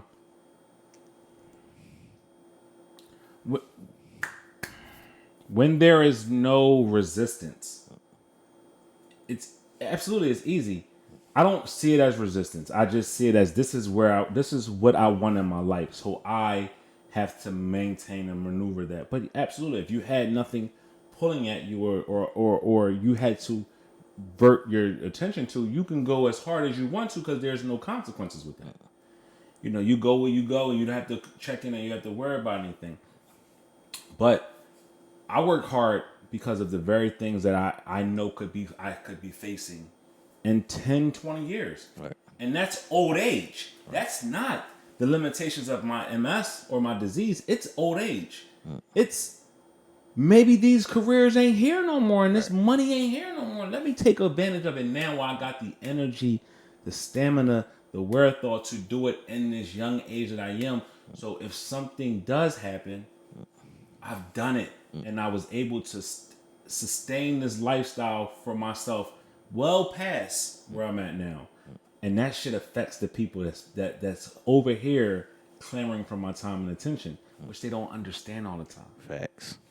Also, too, the very things that I'm working for, again, is to help those that are standing over there pissed off because I'm not home Right. or I'm not there because they don't get it. And I think as much as we can have conversations with a person, they don't truly understand our goals and our dreams. We can tell them, hey, the reason why I'm working so much because I want to get this house. Right.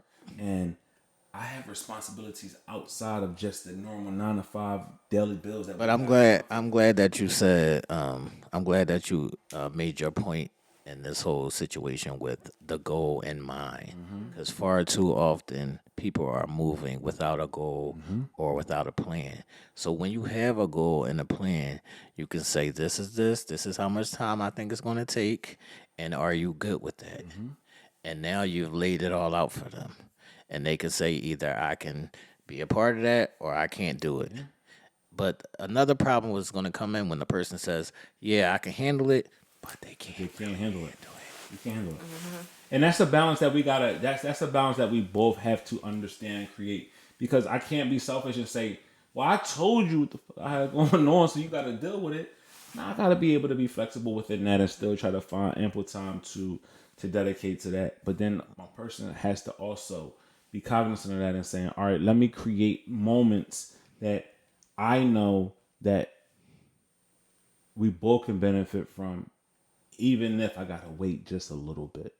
Because I'm not asking you to let this be the narrative for the rest of our lives. I need you to hold up for just a minute. Let me accomplish this because we gonna be good. Now I'm taking you with me. I'm doing this for us. So it's not like I'm doing this and then I'm gonna flee on you because because you was holding me. No. I'm past that. I never was that in life, and I'm past that point in my life. Now is the opportunity of building an empire so we can be comfortable. I think it's all about your priority list. So to me, I don't need to be number one, but I'm not going to be number 10 either. As a person, I don't need to be nothing. As long as I know I have a place, I got a place. I don't, because again, I know what the other side of the coin or the pillow of the coin look like. Knowing shit, my time is taking up a lot. Right. And I get it. Like, I allow you to go be you. When you go out with your friends, I don't clock you. I want you to do that because you need that. If you say you working or you gotta whatever, I'm letting you do that because I know you need that and you doing it for you. I'm cool with where I'm at. So when I know you come back, we gonna be rocking. Right. Like, as much as I'm on Dion's side in this matter, and there really should be no sides, but as much as I'm on Dion's side in this matter, I understand her side because in a relationship or when you have a person, you do want and need attention, time, and all of those things. You do. And that weighs on you. Like, all right, I'm cool and I'm happy that you're elevating and you're doing, the things that make you happy. But do you care about making me happy? Right. It comes down to then what's most important to one of the parties, and it's unfortunate that he had to make the decision because I'm sure he loves her and enjoyed the time that they spent together because they have been together such a long time. That's what I'm saying. So even in that matter, if he said to her, "All right, Shadora's in school.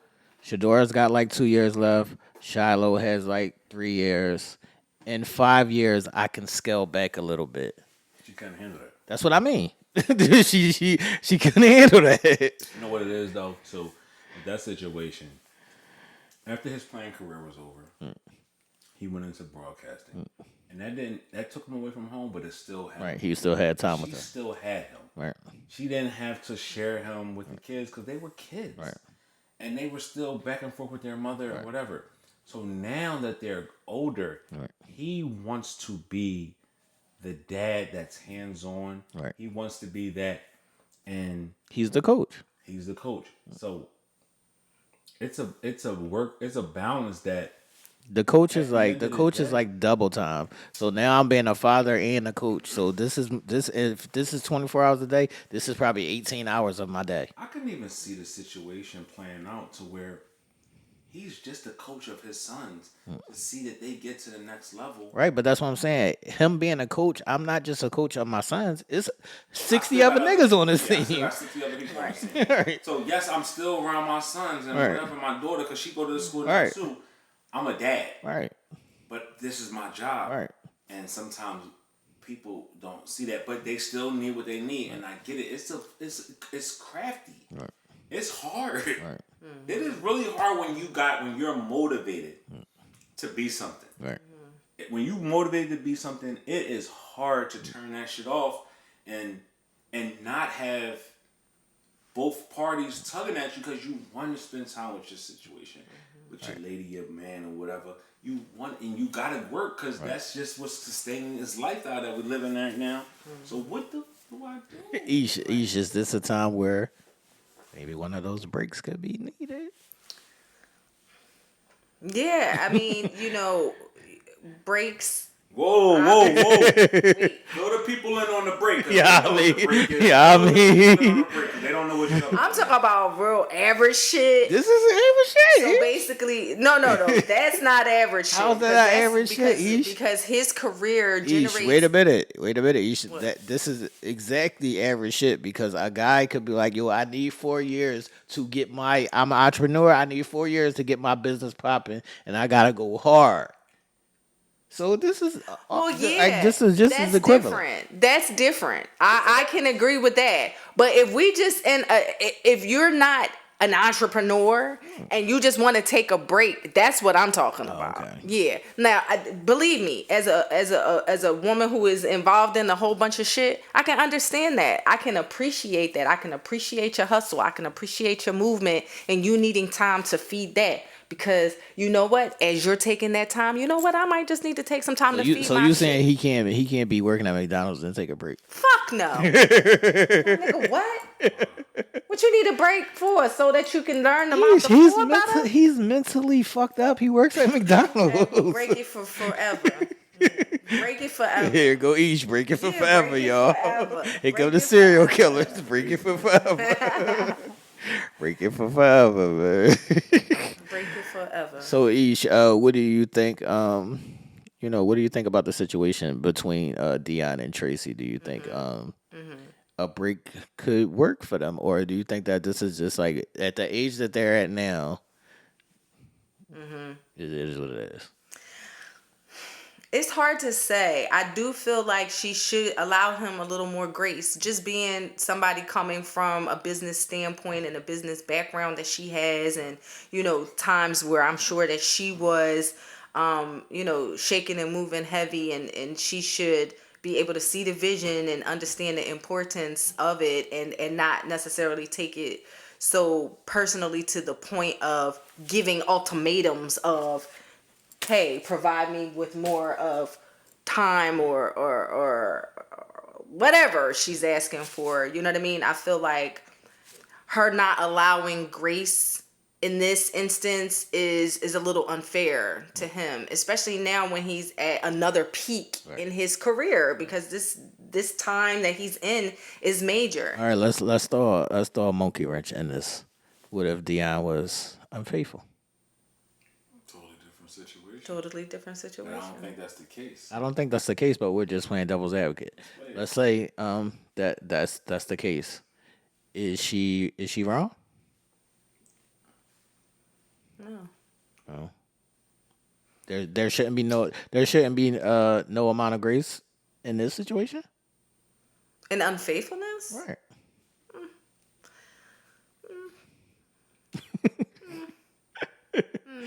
There's no grace in that on either side. What if it was her who was unfaithful? No grace for her either. I don't know. Like, really, that unfaithfulness, I'm always on the fence about, because we all make mistakes. We are human, and shit happens, and I think there always should be room for grace in anything. I do. What I tolerate or what I can't tolerate is something different. But I would be quick to say, fuck no grace. But I know it's important to allow people the space to be human. In that instance, grace has to come into play. We got two scenarios to look at. That is very telling in this whole thing. Just think, Joe Smith, his wife. Right. Man was making money. Everything was all good when the money was coming in. The money stopped. She's starting to show her ass. Disrespecting the marriage, disrespecting her husband. All because he can't provide anymore. And you got this man who's trying to continue on providing, continuing to keep that lifestyle that you were so comfortable living, plus be a parent to his children, and help them facilitate their career. Those two, out without him, maybe Shador, because he's a talent. Right. But Shiloh Right. wasn't making it to the NFL. Right.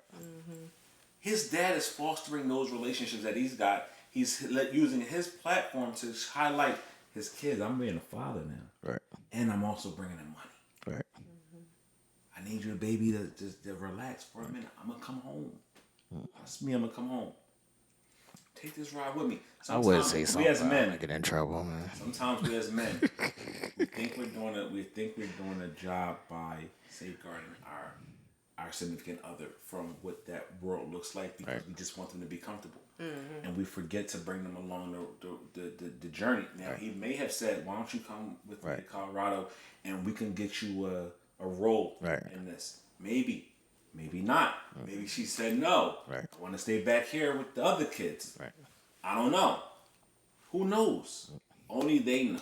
But I will say this. I love the way they both handled it, especially him. He said he called her still her nickname. We just decided to whatever. I wish you all the best.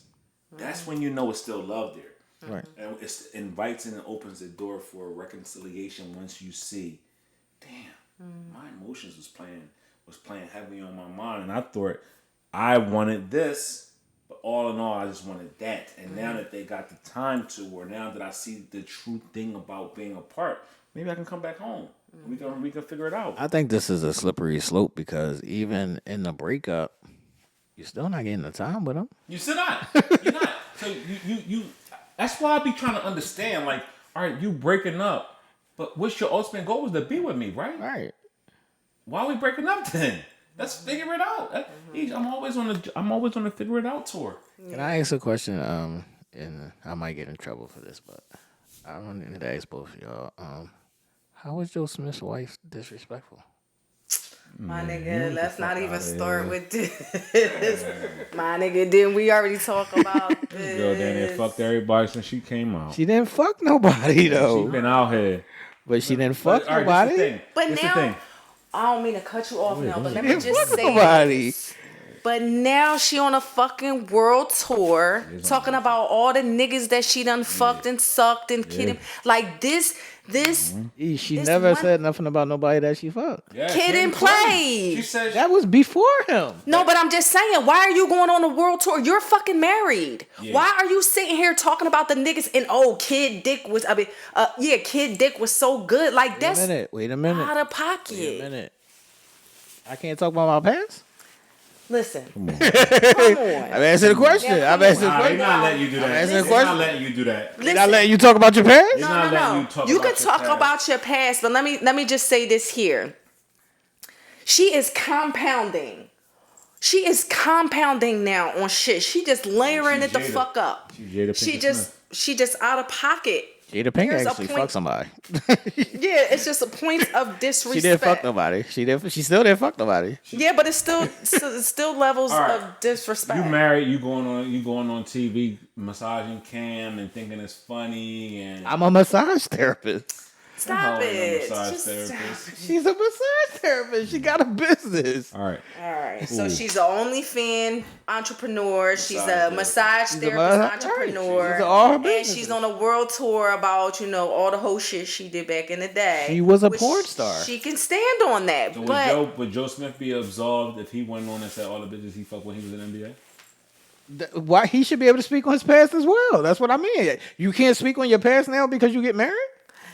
no, you absolutely can. And like I commend her for standing in her in what it is that she has done.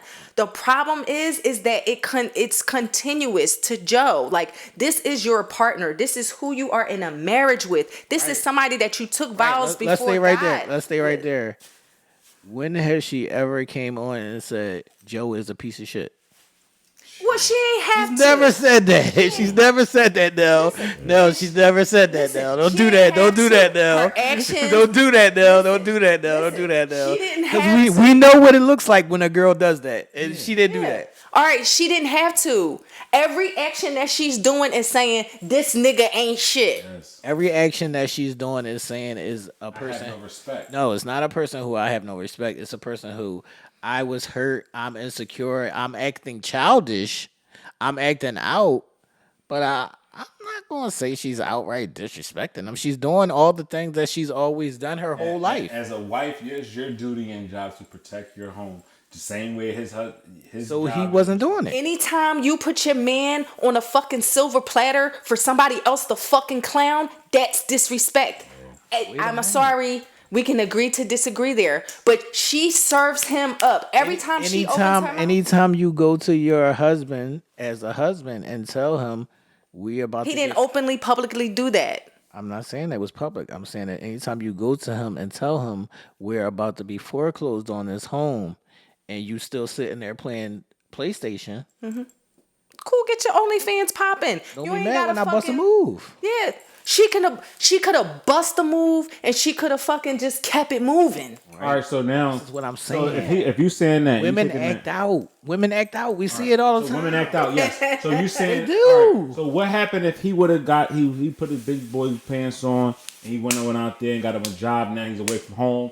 He ain't got time to spend with him because he's working and he's doing all this. She didn't come into this with the time thing. That's what I'm talking about. She came into this with the money thing. Exactly. That's why I said you got to know who you're with and why they with exactly. you. She So- came into this with the money thing. So if he did that and he wasn't home, she wouldn't have been tripping because he's doing the thing that she asked him to do.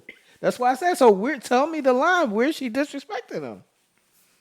It's just certain levels and lines you don't cross on the strength. If that man say is disrespectful, that's a cross line. That man goes on TV on the interview and as he said Right. her actions are very disrespectful. Right, and he's entitled to feel that way. entitled to feel that She's also entitled to feel like I didn't fuck a nigga, so I didn't disrespect you. All right, so as his wife, the moment he says I'm being disrespected, is now her duty to chill the fuck out. I agree with that. So, But in the moment this man say chill out, but as her husband, the moment you leave the crib, you're not entitled to do that. To tell me what to do. The crib that they was living at, he left. all right, Now you can't tell me what to do, nigga. You not here. you can't. Okay, that's true. That's true. I mean, no, you could tell a person don't speak my motherfucking name though. Like, you could tell a motherfucker like to chill on my name though. Right, you could tell a motherfucker anything you want to tell him. That don't mean I'm going to do it. That's why I beat people up. That's why I beat people up. Won't condone violence. Domestic violence hotline. I'm just saying, man. I'm just saying. So it's like if you mess with a porn star or a massage therapist, That's what anybody though. If you mess with a person that's no, it's different when you mess with those specific careers. people that word. Those specific careers is not built on touching somebody else, my nigga. What you mean? Her career is built on touching somebody else. So Okay, now that yeah. I'm touching on somebody else, how did I disrespect you? This is what I always did my whole life. That's true. You can touch on somebody, you can't give them a happy ending though. When did she give somebody a happy ending? Damn. Nobody saw that, man. Y'all putting spice on it. Y'all putting spice on it, man. That shit is already spicy. my brother We ain't Mace Spice said- on we it. had to put no more spice on it than Icy. She gave that nigga a bland massage. It wasn't even, you saw it. She wasn't even giving him a real massage. It was like her hand was rubbing his back. She wasn't sitting on his back. It wasn't nothing spicy about it. Right. It was a bland massage. It just happened to be publicized, so that's what made it look crazy. But she wasn't doing nothing that any other masseuse doesn't do. Look, okay. Y'all want to put this spice on, shorty, man. I'm rocking, Keisha. I'm going to hold you down, Keisha. I'm rocking. All right, people. That was ideology. Do y'all think you can have both a happy, healthy relationship and a thriving career at the same time? Y'all let us know in the chat and the comments. And it's on you now. What we doing? Going to 60 seconds. Check it out. It's big week here in Philadelphia area. Each My got a rival sitting right next bikini. to my right. He's just representing the Philadelphia Eagles, and I'm definitely around the Dallas Cowboys. Let me tell y'all something. Let me tell y'all something over there. 1 minute, 1 minute. I'm not liking the energy that I'm seeing out there. Y'all claim to be Cowboys fans or whatever. Rep your team loud and proud all the time, not just when we win. You did? That's a little tidbit, but me and Aisha is enemies right now. And we going to duke it out this Sunday. So, we tape on Thursday, so that's what we're talking about now. And then when you see the show, we should be in the thick of the game because the game comes on this Sunday at 8:30 p.m. Cowboys, Eagles.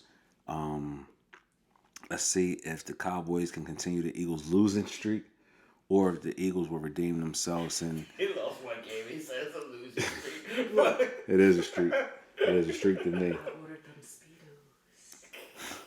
I don't even want to talk to Ish right now, but let's see if the Philadelphia Eagles can get back on the winning side of things and improve their league leading record with another win this week. It's going to be a hard, tough game, and the winner will definitely be crowned at the end of the night.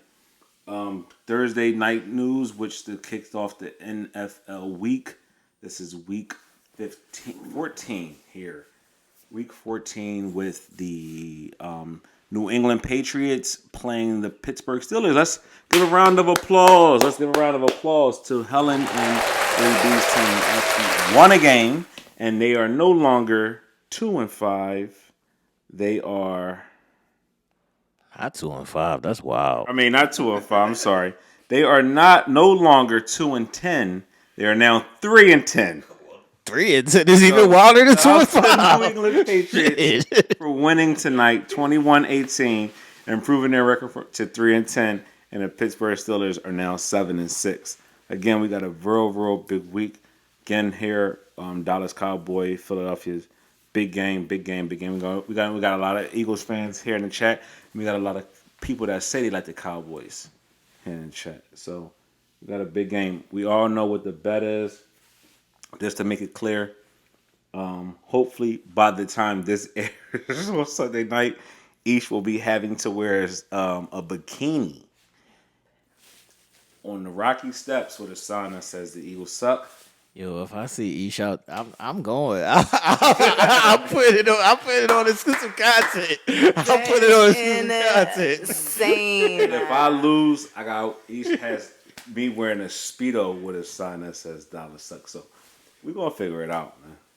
Yeah, we're gonna figure this thing out. So shout outs to both our teams this week. Hopefully the best thing they do is tie. Because I know ain't no one else ain't trying to do no shit like that. Yeah, that would be good, definitely. That's it. Also, other sports news. If you under a rock still, get from under that rock and go check out Game 7. Premieres every Thursday at 7 p.m. Man, one of the greatest sports shows on TV. They talk everything NBA. Those two guys over there is hilarious. They have you laughing, but also educate you the same way. The show Telemark Kicks has educated a number of different people on various topics when it comes to sneakers, and that actually comes on Wednesdays at 8 p.m. So catch those brothers out over there on Telemark Kicks and also on Game 7. Both shows that have you cracking up. Both shows that have you, learning a lot of information. And then also some housekeeping news. We drew our Pollyanna yesterday, so shout outs to all those that participated. Everybody has been matched with their partner, and the unveiling of the gifts will happen on our show, which happens to be the day before Christmas, December 24th. We will have all the participants on there to unveil their gifts. So shout outs to everybody. Let's have fun with that. Let's create some memorable and lasting memories when it comes to the Pollyanna, Uncensored Minds style. Facts. Other than that, man, hopefully everybody has a safe, beautiful shopping experience that is leading up to your holiday season. We're seeing a lot of craziness. We just had an incident here in Philadelphia at one of the shopping stores, and this is just us. This is just you being cognizant. Again, I stress this every show about making sure you're checking your surroundings, just making sure you're cognizant of who and what is around you. We had a young man that went into a Macy's store here and went and stole some hats. The security guard stopped him and, told him he couldn't do that. He left out, came back, stabbed the security guard in the neck and stabbed the other guy in the face and the neck. One of the kids died. He was a 27-year-old man here in Philadelphia. He wound up passing away with the other security guard being in critical condition, all for some hats. Like, that's how trivial it is. But that's how quickly life can change for us if we're not being patient, cognizant. Just make it back home is what I'm trying to tell you. The same way you left out is the same way I want you to return. Just with a few more bags. And one of them bags can be for me. But other than that, let's have a beautiful week. You know what I mean? We ended the show on Sunday, so hopefully your week leading up to the next week is an enjoyable one.